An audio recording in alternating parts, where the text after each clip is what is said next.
El bonapartismo, el fascismo y el mileísmo. ¿Se parecen?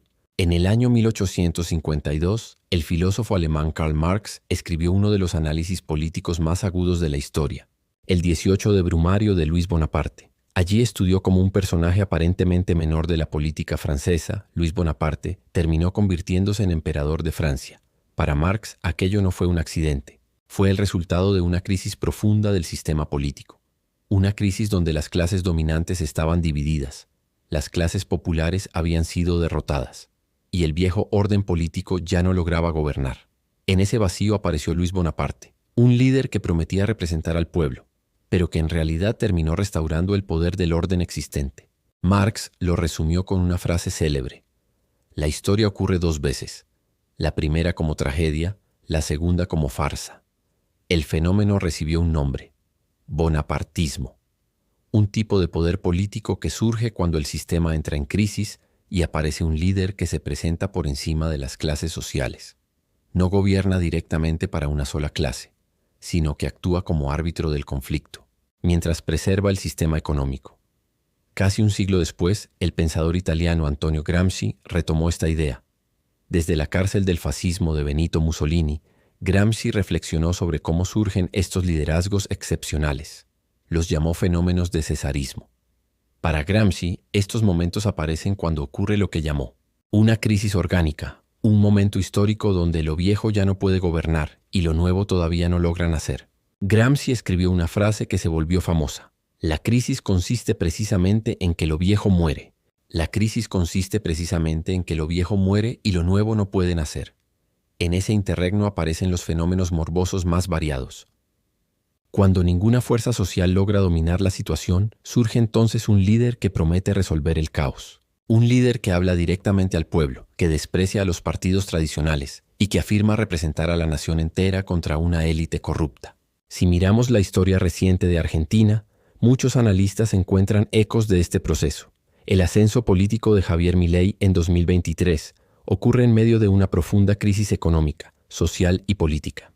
Décadas de inflación, desgaste de los partidos tradicionales y una fuerte desconfianza hacia la política. En ese escenario aparece un outsider, un economista mediático que denuncia a la casta política y promete dinamitar el sistema existente. Su discurso interpela especialmente a sectores golpeados por la crisis: clases medias empobrecidas, jóvenes precarizados, trabajadores informales, sectores sociales fragmentados, sin representación política clara. Marx ya había observado algo similar en el siglo XIX. El bonapartismo se apoya muchas veces en sectores sociales desorganizados, que buscan un líder fuerte que resuelva el conflicto. Un líder que parece representar directamente al pueblo. Pero aquí aparece la paradoja. Porque mientras se presenta como antisistema, el bonapartismo suele terminar garantizando la estabilidad del sistema económico. Moviliza al pueblo, pero mantiene intactas las relaciones de poder.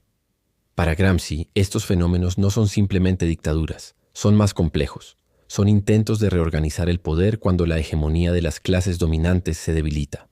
En ese sentido, el bonapartismo no elimina el conflicto social, lo administra, y lo hace concentrando poder en una figura personalista. Por eso Marx decía que el líder bonapartista parece elevarse por encima de la sociedad, pero en realidad gobierna sobre una sociedad profundamente dividida. La pregunta que queda abierta es si estamos frente a un fenómeno similar en el presente. Si los liderazgos personalistas que emergen en tiempos de crisis son una repetición histórica o el anuncio de una nueva etapa del capitalismo. Quizás Marx tenía razón cuando escribió que la historia se repite, pero no lo hace de la misma manera, porque cada crisis abre también la posibilidad de algo distinto. La historia, después de todo, nunca está completamente escrita. Hay un patrón interesante entre ambos finales. Ambos sistemas parecían fuertes durante años, pero terminaron derrumbándose cuando el contexto internacional cambió y las élites dejaron de apoyarlos. Los regímenes bonapartistas o autoritarios suelen aparecer para estabilizar crisis del sistema, pero no eliminan las contradicciones que los originaron. Cuando esas contradicciones estallan, muchas veces en guerras o crisis económicas, el régimen puede caer de forma abrupta. Y hoy vemos que algo de eso se estaría aproximando más rápidamente de lo esperado. Si te gustó el análisis, déjanos un me gusta y suscríbete para más videos como este. Saludos. Gracias.